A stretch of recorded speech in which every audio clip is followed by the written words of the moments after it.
Hello, good afternoon. Let me welcome you to this new session of the Diploma of Psychological First Aid System, the pandemia time, the psychosocial problems. Today we had the last session of the first module. The session is called The Mental Health and the Human Rights of Migrants, Refugees, and Displaced Persons. We have the honor that today we have with us Dr. Fernando Valadez, and he will be talking about torture and impunity. And we're going to be listening to the presentation of Dr. Valadez. And I would like to share with you one of the main backgrounds of the construction of this diploma course and the bibliography that we have in that time in history. This was an expertise in special assistance given to migrants by the Intercontinental University, was created by Dr.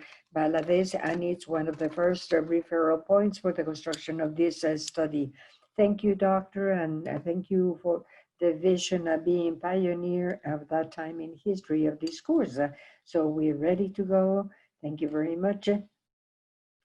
So thank you very much for your effort. Let us go ahead with this. Now, Dr.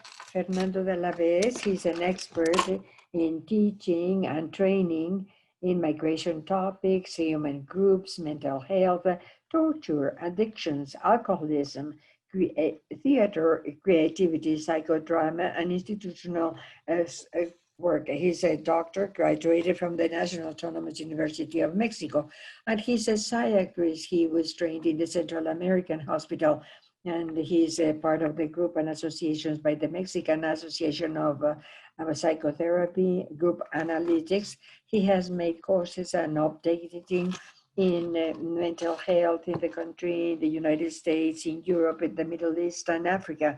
He's a founder and coordinator in psychological assistance to migrants in the University of Intercontinental, and he is teaching this, and he's an instructor of the High Commissioner of the United States and High Commission in the United States for Human Rights also.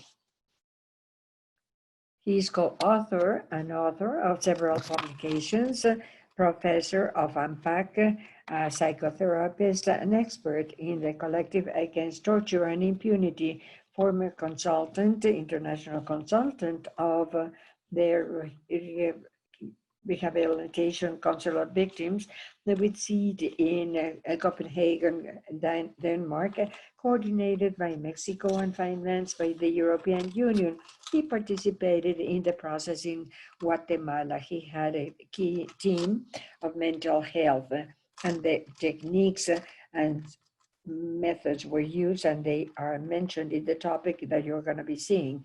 He was published in a magazine. He has attended several congresses. For the last one, he was invited to as a speaker.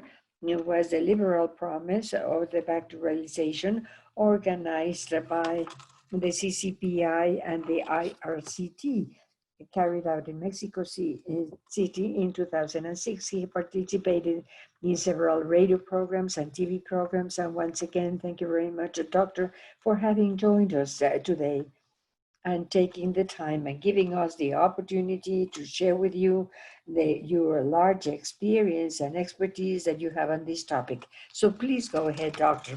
Well, thank you for the invitation given me. Good afternoon to all of you, wherever you are in this country, in the United States, or in some other European city, another continent. Well, the first thing that we are going to be doing this morning is a dynamic. I'm going to be doing this presentation. Well, actually, that is a joke. Okay. Of course, it's a joke. I saw that the coordinator made a face like saying, what are we going to do? No. Actually, I will be making a presentation, but always the enrichment of this presentation takes place with all the participants through their questions, comments, their disagreements and criticism.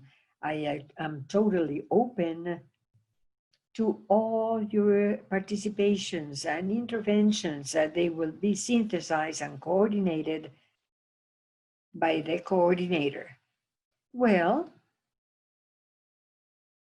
so let us, in the first place, let us go over and review. Next slide, please. Let us review the definition of mental health. The World Health Organization tells us that there is a well-being status in which the individual is aware of his, her own capabilities and can face the normal tensions of life. He or she can work in a productive and fruitful way and is able to do a contribution to the community. As you can see, this is rather a general definition because at the end of the day, we're saying that it's a status of well-being, right? And the same thing with the productive and fruitful situations. What are they talking about? And of course, we can make more accurate comments, especially through the definition of the quality of life. Also, as defined by the World Health Organization and define the different parameters of mental and physical health, and also occupation, labor and school occupation, economic revenues and income, housing, nutrition, and so on and so forth. And that is a series of parameters that could enrich in us, could enrich in this definition of mental health. Next one, please. We have some infringements in human rights to migrants in Mexico. In our communication with other contracts, we have realized that these issues also happen in other countries.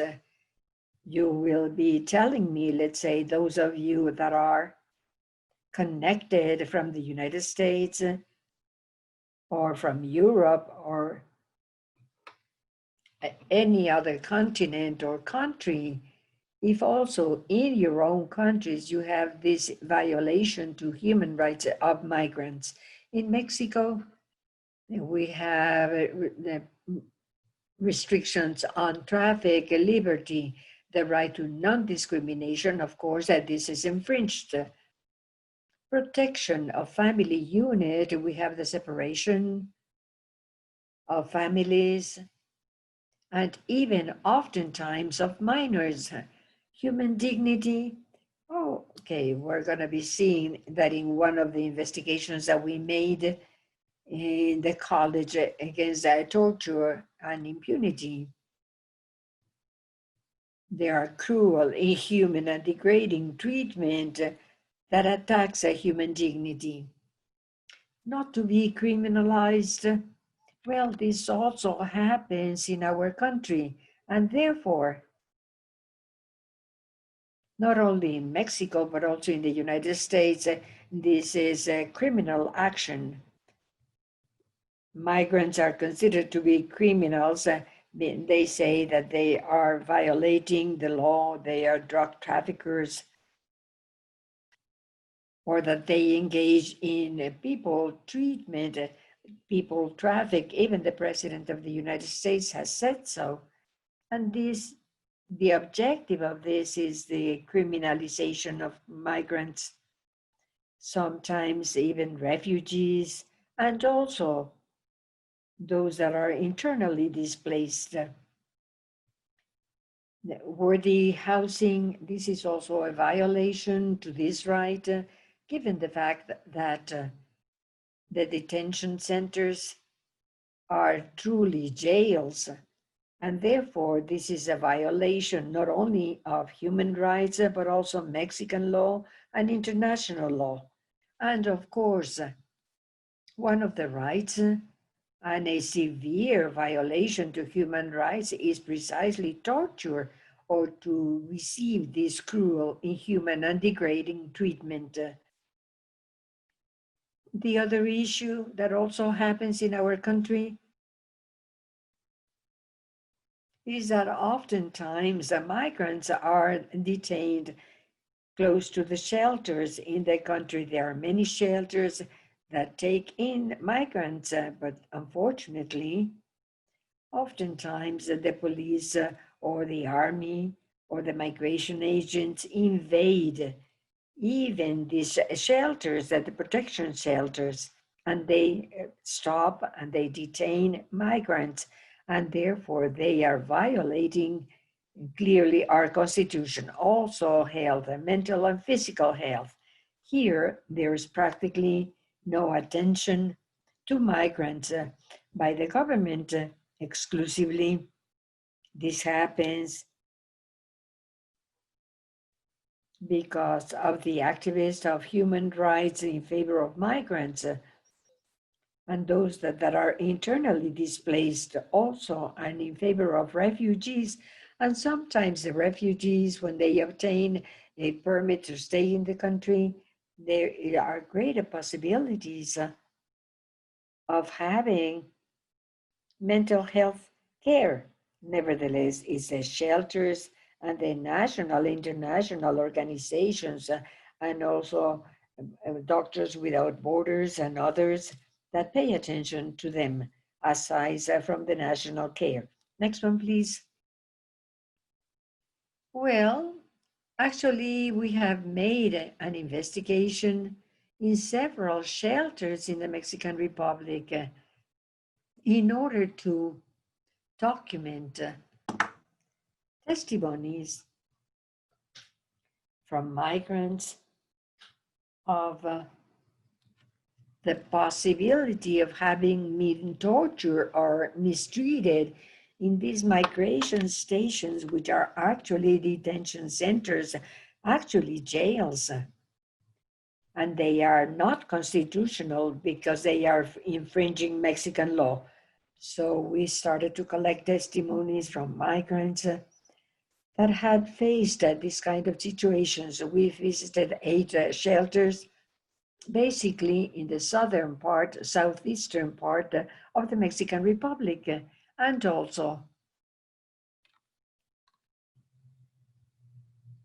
in one of the northern states of the Republic. These are places where we made interviews. There was a part to the interviews that was really focused with a sale of information. And of course, at the beginning in the interview, we gave an open interview so that the person could freely express, broadly express his, her concerns, his, her needs, the situation that he or she had gone through. We decided to interview in the shelters because to go to the migration stations, number one, the government makes a lot of trouble for us to go in there. And after we are able to go in there, the migrants that are in jail, they have been insured. This is what they call them. But this is how they are called by the Mexican authorities. But nevertheless, they are highly inhibited and they do not provide all the information because they are fearful in such a way. And that is why we decided to interview them in the shelters. Nevertheless, this investigation has continued. It has not stopped. In the future, we'll have new results because we were able to join efforts of several organizations of Mexican human rights that are also visualizing and observing the situation and what happens in migration stations. And in the future, in the near future, we are going to submit a report precisely focusing on the torturing environment. Oftentimes, it is not even necessary to interview people. It is enough just to visit the migration station, and there we are able to realize that the conditions per se where migrants are detained are precisely torturing environments. This is a term that was coined by Pau Perez. This is a Spanish person that has to do with this fact. In those places where we held the interviews was in Arriaga, Chiapas, Comitán, Chiapas, Ixtepec, Oaxaca, Palenque, Chiapas, Tenosique, Tabasco, and Tierra Blanca in the state of Veracruz. Next one, please. Even though the sample is 50 persons, this first sample is made by 50 persons, and we already have data. We had data before we started with this investigation. We had reports from the National Commission of Human Rights and other organizations of civil society that document fully and completely that migration stations, that's where we have torture and mistreatment or bad treatment to migrants. Well, the source of our sample were 11 Cubans, 11 persons that came from Cuba, 7 from Salvador, 3 from Guatemala, and 29 from Honduras. And as you can see, 58% come from Honduras. This is one of the migrant populations that tries to cross our country more often in order to get to the United States. There you have the percentages. Next one, please. Our sample included 43 men and 7 women. We see here in the sample that there was a predominance by males. In human mobility, we have seen precisely that males are predominant in the migrant group. Nevertheless, the amount of women and minors without companions is increasing every single day. Next one, please. Regarding age groups, from 18 to 30 years old, we had 33 persons. At 31 to 43 years, 17 persons. 44 and more years, 6 persons. And 6 minors who were less than 18 years old, as you can see. Obviously, the productive age between 18 and 30 years are the migrants that are required in the United States. There's a double morale. They say that the migrants are invading, that they take the work away from Americans, that migrants enjoy fringe benefits in the United States. This is very false. Migrants produce wealth, impressive wealth in the United States, and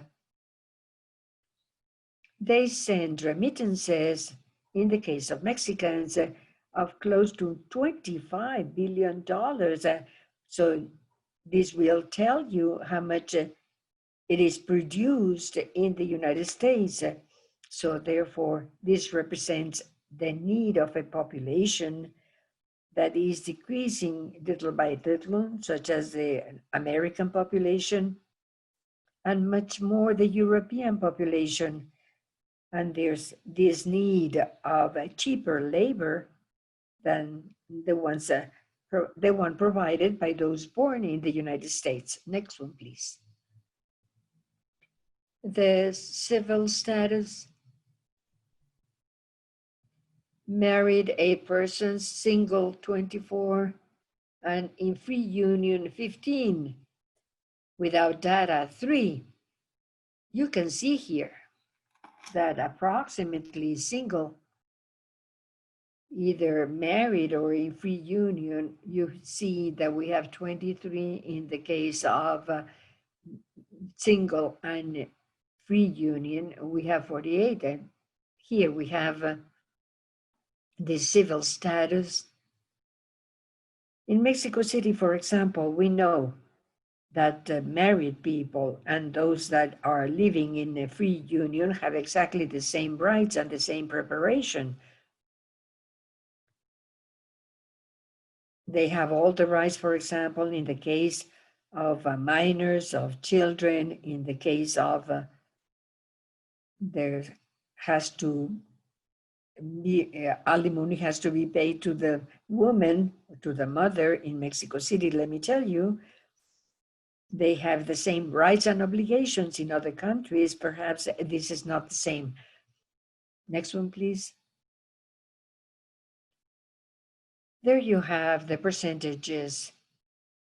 Next one.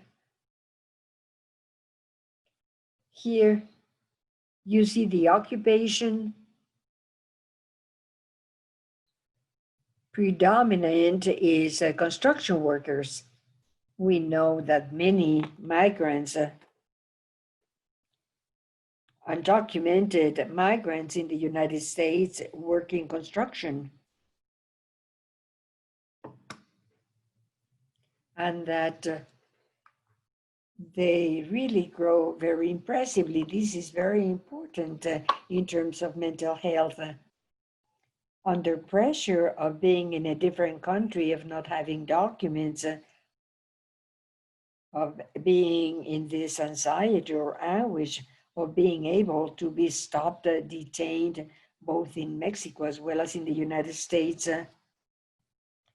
there is an impressive development of those that are able to get to the United States, and when they come back, they have been trained and have learned many things, also in agriculture. This is another one of the occupations. Many migrants come from agricultural regions.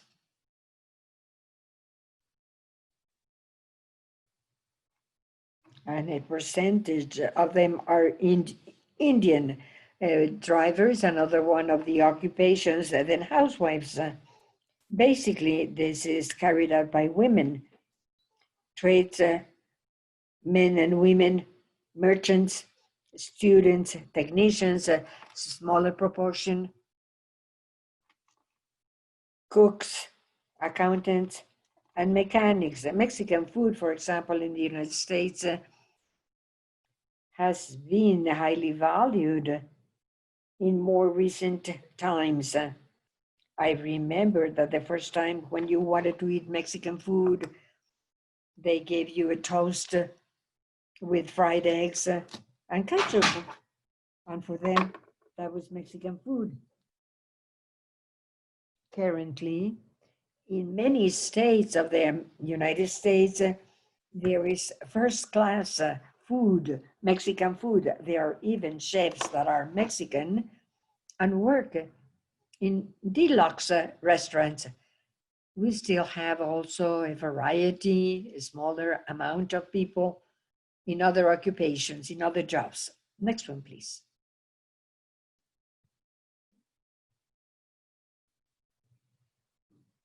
Let's say that we have asked the persons why they migrated, and in the sample, you see that they're for economic reasons that most people have migrated. Violence is threats of death, extortion, lack of food, and some of them did not give any information. It is interesting to see how in the displacement, forced displacement internally, that is, this is inverted. And the reasons, the fundamental reasons of those that have been displaced are because of violence. They've been subject to violence in their communities, in the very recent report presented by the Mexican Commission of Human Rights that is in free internet, and it tells us precisely those that would like to delve in the internal displacement of people. That is an excellent report that has been submitted to us by the Mexican Commission of Protection of Human Rights. There you see the inversion of the reasons of migration. Basically, they are death threats, extortion, lack of food. That would be an economic reason, but violence, of course, this is one of the main factors, predominant factors for the internal Mexican displacement of people, even though they are migrants from the cities, and oftentimes there are economic reasons, but nevertheless, the forced displacement predominantly is because of violence. Here we have the kind of torture of poor treatment received by persons in the detention centers. They are true jails, and in the country they are called migration stations. In the first place, we have torture by other people, threats of death, returning to the country of origin, and different threats.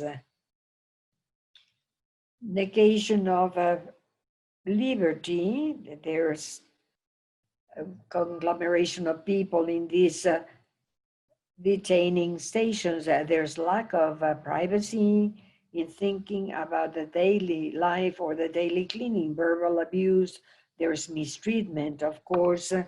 So oftentimes they are insulted, they are treated badly, and they are extreme heat conditions. For example, in the southern border of Mexico, in that station in Tapachula, Chiapas, it's really very, very hot. And of course, people are there without air conditioning or fans, and the temperature can be extreme. They are really put together, many people put together in these places. There are psychological techniques.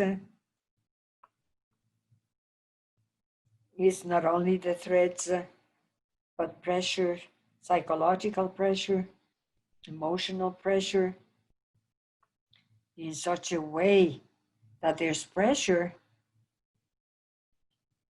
and degrading treatment. And these situations, of course, without touching the migrants physically, nevertheless, there's psychological torture.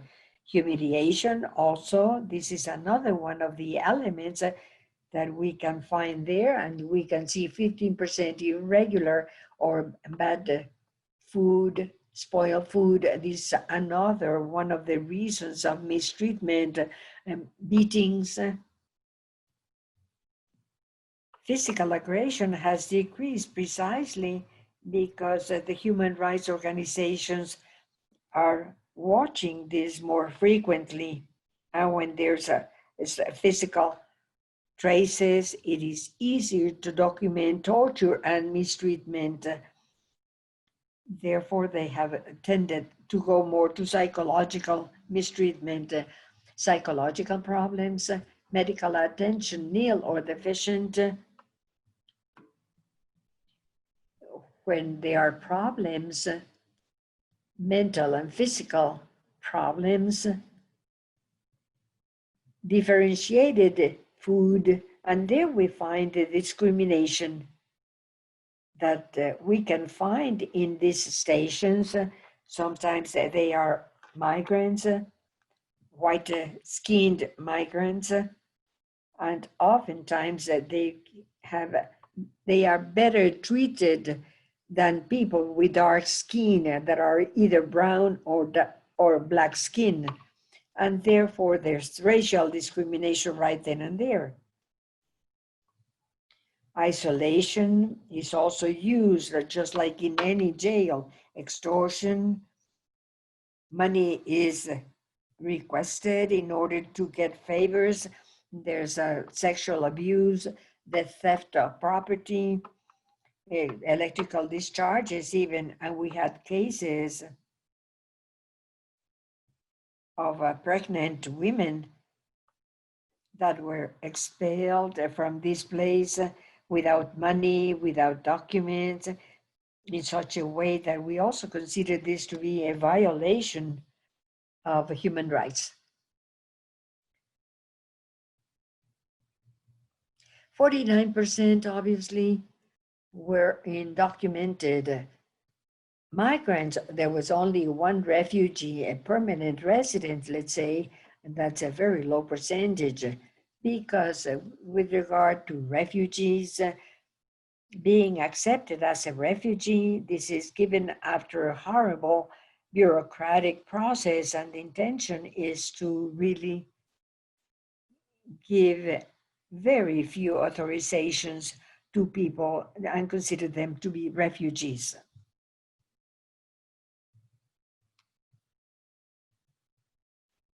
How long people stay in these migration stations. This is very important because the law says that migrants should not stay more than 72 hours in that migration station, and they should be sent back to their own countries or give them a visa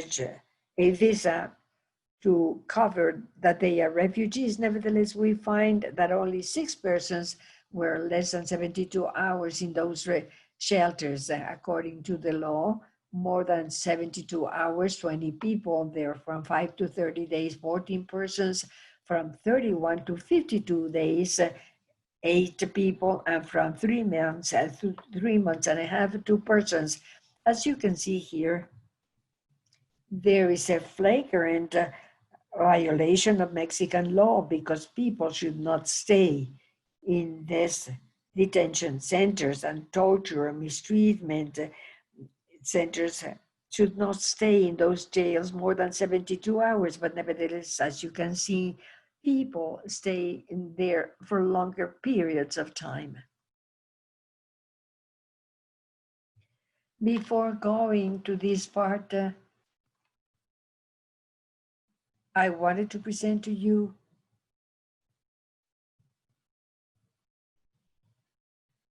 part of the psychological attention given to migrants at a distance. Before the pandemic, before we had this virus, we were already working in shelters, both looking at the mental health as well as orienting people and think about knowledge and context with shelters and people that are familiar to take care of physical and mental health. And yet, therefore, it is important to tell you that when we did this investigation in the shelters, we offered the persons detained mental health attention and care.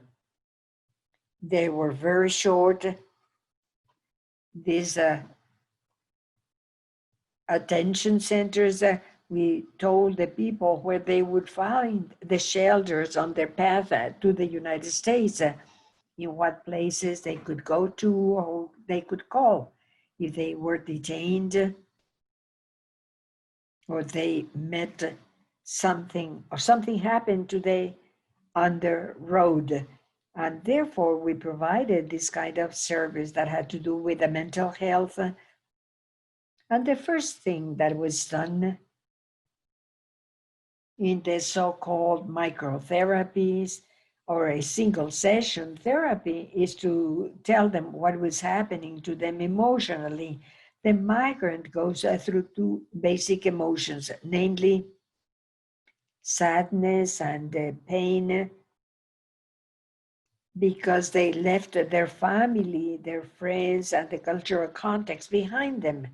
anxiety and fear because they are facing new situations, situations that even endanger their lives, and therefore they are filled with these two emotions. This is very important, and we have to let them know.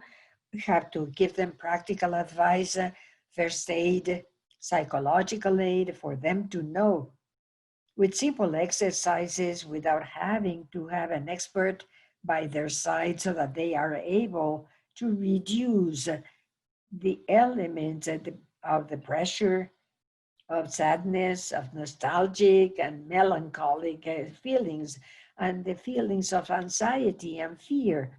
And therefore, subsequently, we gave them all the telephone numbers of the collective numbers, our cell phones, so that they could call us at any time. Even, of course,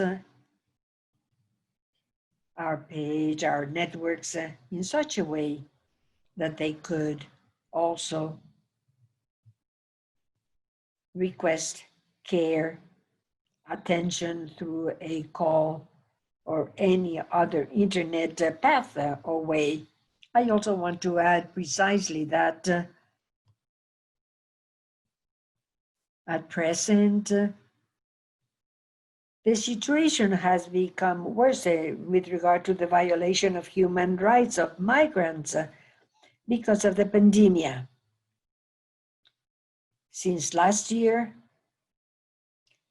Trump's government ordered Mexico's government to build a wall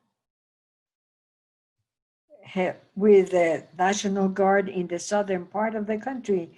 And the Mexican government complied with this order and sent a group of military men in the southern border of Mexico, stopping migrants and expelling migrants. And of course,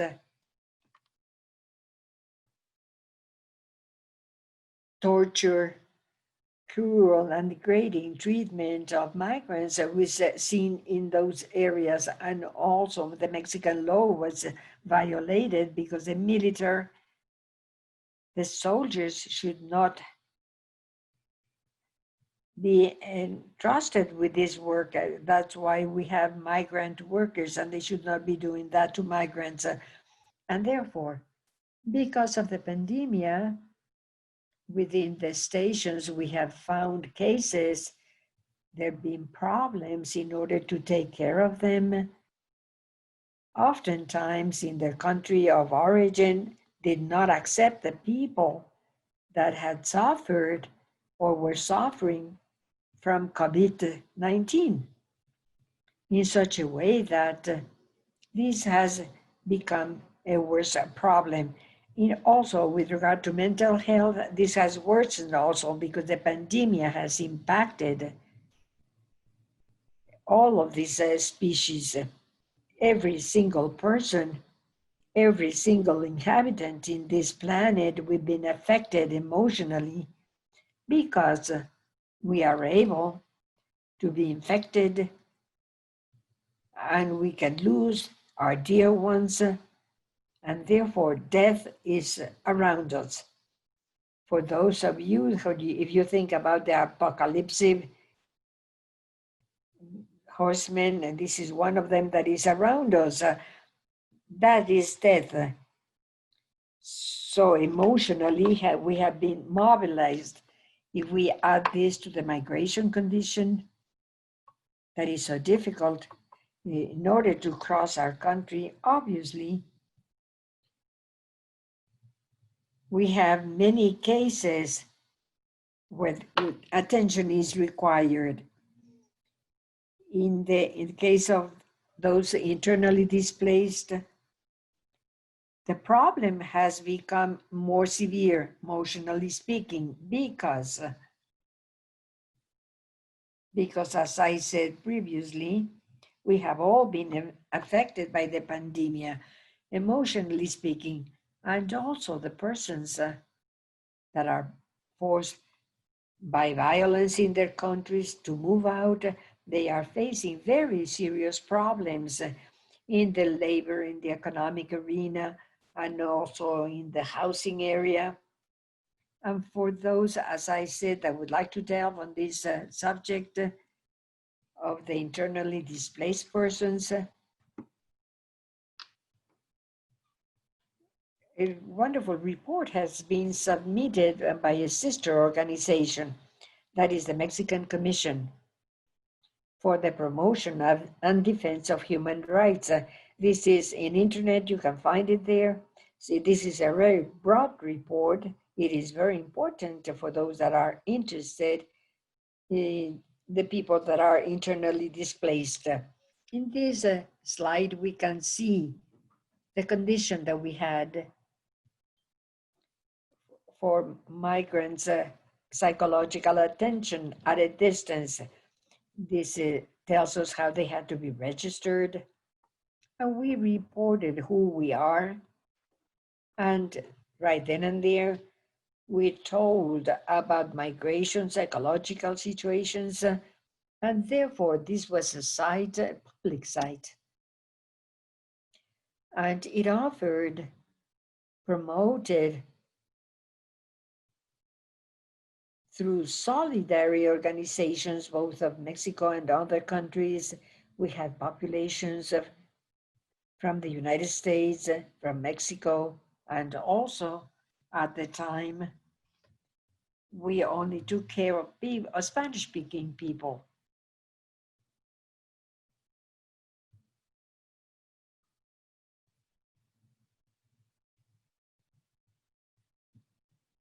Actually, what we did,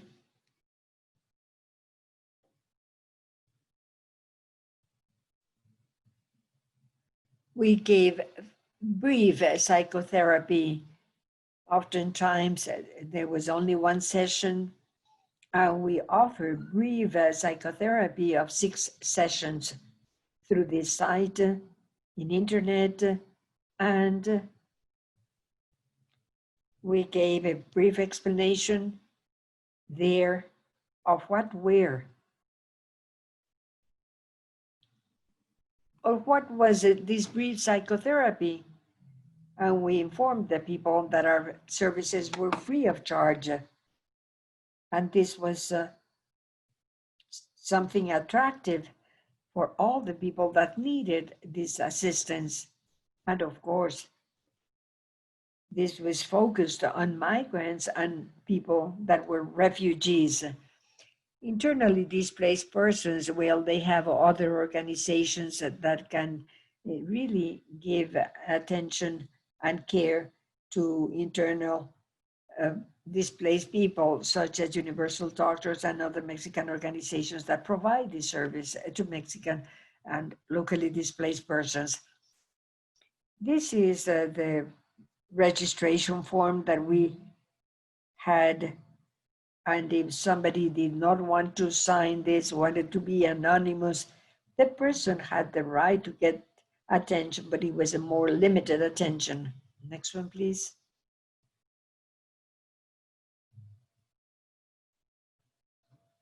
This is the last one. In this slide, we mentioned that it was possible to channel people. We got in touch with health centers, attention to migrant centers in San Francisco or in Arizona or in other states in the United States. And we were able to put into contact safe institutions that would not denounce the migrants, and therefore they could be taken care in presence in those centers. And we established a prior relationship with these centers. And this attention was given to these persons. This is a sample of mental health issues as well as human rights issues. In the case of refugees and those that request asylum, they have more possibility to receive this attention, both medical as legal as mental assistance, because they already have a permit. They are processing the possibility of being refugees in Mexico, for example. So there are organizations, for example, Without Borders, Sin Fronteras, and many other organizations that pay attention to these persons. And it is easier for them to provide this assistance. We are also helping these kind of people who've had this collective asylum. Some of them had been tortured and mistreated in their countries of origin, and that is why they request at a given point in time to be accepted. I have several announcements.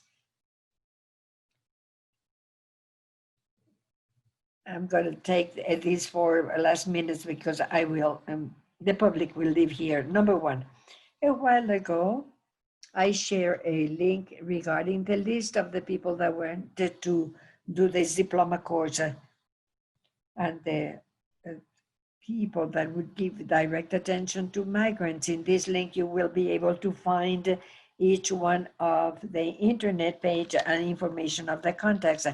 They tell us that we are going to be updating some of them. And on the same site in First Aid and colegios.org, you can find how to find information for the specific case of the human rights. You already have the information. Elena Barrios, one of our first speakers at the diploma course, gave that information. And Sin Fronteras also, this is another one of the speakers that we're going to have in one of the future presentations, and it also on the page of the diploma course if you want to look at that. Let me show you the evaluation of this class, and please give us your opinion and tell us what are the topics that you would like us to share with you. We read in some of the previous evaluations that aside you wanted to hear the classes of previous years, and yes, of course, we've done that, and the class of the professor has already been shown, and of course we're going to upload that class if you want to delve on these topics, so that you may have that point of reference, so that you are able to do that as you wish. We are also going to be sharing with you the link in the virtual classroom, and you can get all the materials of these sessions. The doctor shared some reading, some links, and for some presentations, and you can find much more information in this field.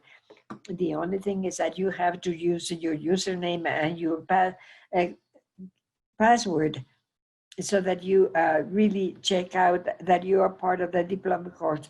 So with this session, we're going to be closing the first module. And in the next module, we're going to go in the second module. It will be discussing incrimination topics. Next Wednesday, we'll have Alejandra Haas, visitor professor at CIDE, and she will be sharing a link with us so that you can access that before this session. We are going to be sharing that with you because we know that the virtual classroom is not recently visited. So we are going to give you that information. So please, you can look at it before the class. I was very glad to be here once again in this diploma course of first aid, psychological aid, and we'll be meeting along live. Well, thank you very much, Doctor. It's really an honor for us. And we are going to be focusing more in the accompanying of some cases and sharing your experience and your knowledge. And actually, this is wonderful information for the diploma course. So we're almost finished. Don't leave. I have nothing else but to thank Dr. Valadez for the wonderful session that he shared with us today. It met the objective, and I can invite you to look at last year's session, and you can find it in the virtual classroom. Doctor, would you like to give short words? No, I just want to thank you for the invitation. And I hope that it's been useful for the persons that are taking this diploma course. And of course, yes,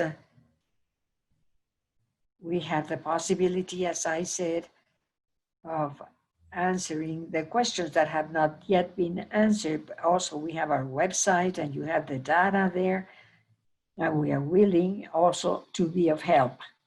Thank you very much. Greetings, and may all of you have a good afternoon. See you next Wednesday. So goodbye now.